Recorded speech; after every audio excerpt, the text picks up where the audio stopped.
Hi, I'm Dani Young for CofC Scene. Student Body President Ross Kressel faced impeachment last week at a Student Government Association meeting. 32-year-old Louis Skip Reville preyed with and preyed upon vulnerable kids that he both taught and coached for over a decade here in the Low Country.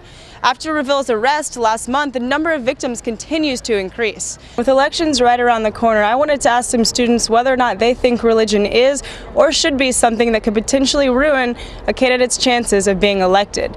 Mitt Romney's faith became an issue when a pastor from Texas made some inflammatory comments. Well, the NCAA has set a maximum of 16 dates of competition for the sand volleyball season. The format for intercollegiate volleyball will be similar to that of college tennis doubles. And it's time for this week's segment of Campus Conversation. You may have seen Reggie Patterson walking around campus in one of your communication classes or at any of the men's soccer games. For this week's music montage, I came out to Folly River Park for Follypalooza. Hosted by the Charleston Arts and Crafts Guild, Follypalooza is an event that raises money for local cancer patients here in Charleston. Hi, I'm Dani Young for CofC Scene. 32-year-old Louis Skip Reville preyed with and preyed upon vulnerable kids that he both taught and coached for over a decade here in the Low Country. After Reville's arrest last month, the number of victims continues to increase. As Reville has been linked to more and more schools and athletics, there are currently 5 victims pressing charges against him, and police say they expect many more. Because of all this awareness, victims are coming out of the shadows. I took the issue to the College of Charleston campus to see whether students are aware or not, and whether or not they'd be comfortable speaking out. The Low Country Children's Center was the first to contact police last month about accusations against former principal and camp counselor Louis Skip Reville. This week, the Citadel admittedly said they did not do enough to stop Reville when accusations against him were brought to their attention in 2007. Silence is the last thing in the world that victims need or deserve. Victims deserve for us to shout it out and to take action to keep them safe. College students can also be victims of crime. Here at the College of Charleston, students have a safe place, Victim Services, located at 67 George Street, where they can go to speak in confidence about whatever they want. Charlene Dwight, Victim Assistance Provider, agrees that silence is the last thing we need, and that Victim Services works as a middleman for victims of crime who don't want to go straight to the cops. Because I was a victim of an armed robbery the other night. I was held at gunpoint, and I got an email about 5 minutes prior to this interview about they had recently heard that I was part of a violent crime. Not part of, but victim of. And so they sent me an email, and I think it was a really nice gesture. Now that I know that they're available and they really want to reach out to students and help them, I would definitely go to them if I feel like I needed to talk to somebody.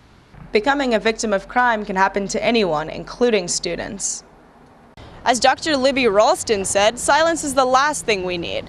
With organizations offered here at the College of Charleston, like Victim Services, students shouldn't hesitate to come forward with any information they might have. For CofC Scene, I'm Dani Young. Hi, I'm Dani Young for CofC Scene, and it's time for this week's segment of Campus Conversation. You may have seen Reggie Patterson walking around campus in one of your communication classes or at any of the men's soccer games. A senior here at the college, Reggie Patterson is the videographer and manager of the men's soccer team. What made you want to become manager of the men's soccer team? I've always liked soccer. I've played it since I was 5. I played in high school, but I wasn't really good enough to play at Division I or college. And so Coach Lundy called me one afternoon this summer before my sophomore year and asked me if I wanted to be the manager. And I was like, yeah, of course. And so it's just, developed over time. Okay, and do you get paid to be manager or any kind of special? Yeah, I get paid for filming the games, and then I also get a bunch of free gear like shirts and, just CofC soccer gear, and so that's definitely an extra added bonus. Okay, so what are some of your duties as team manager? Well, I have to film the games, most of the road games, and I film the home games too with the group of people. And then just I have to edit for the road games. I have to edit the footage, put it onto DVDs, and upload it to this thing called Dragonfly, which is a system that all the Southern Conference uses, and we share games that way. And I manage that for CofC.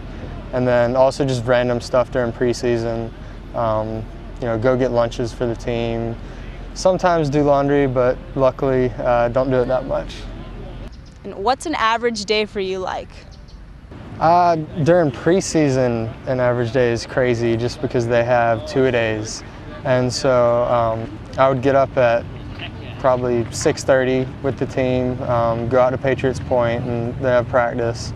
And during that, I just do mainly whatever the coaches would ask me to do. And then probably go pick up lunch, bring it back, go home for an hour, and then we'd have the second two-a-day.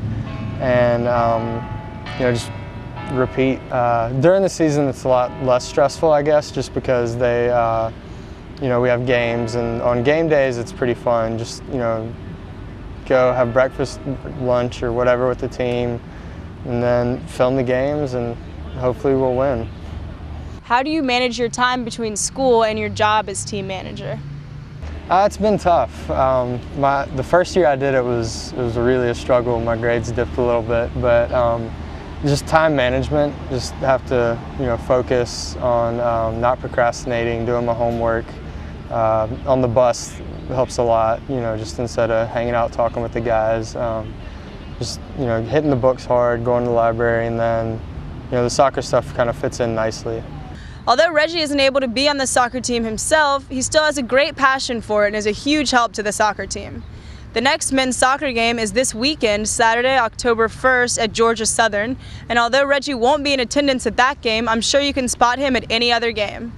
That wraps up this week's segment of Campus Conversation. For CofC Scene, I'm Dani Young.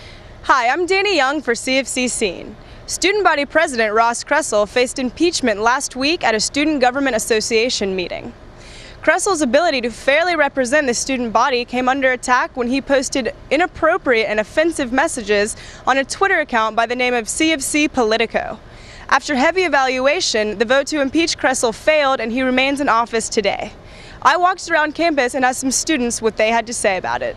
I was really surprised when I heard everything about Ross. I read articles about it, and I think he should have used a lot more discretion because he is a political figure for our school, and he should have thought before he tweeted because those aren't private. Everybody can see them, and I don't think he should have said the things that he said.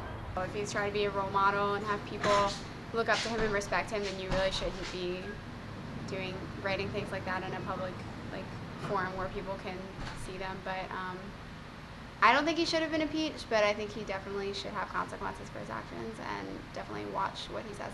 Someone he tweeted about was offended, and I was offended for him, and he needs to watch his mouth.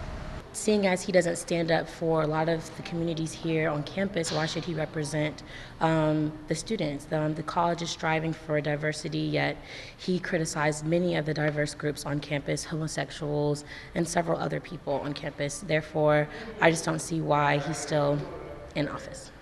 Heard that he had previous incidents on the college ACB website where he was attacked verbally by various different students in the college student body with slurs towards his sexuality and appearance and whatnot. I feel like it's only a matter of time for somebody to react in some sort of way from all of that negativity. And I mean, I know that the people who had said those things to him aren't paying any consequences, but in the end of the day, I don't think that he should be representing the student body as a whole, especially after all the negative things that he had to say about people who, chances are, had nothing to do with the incidents. Although Twitter and other social media outlets may seem private, internet content can be accessed by all. In the words of Ross Kressel himself, if it would upset your mom, don't post it. For CofC Scene, I'm Dani Young.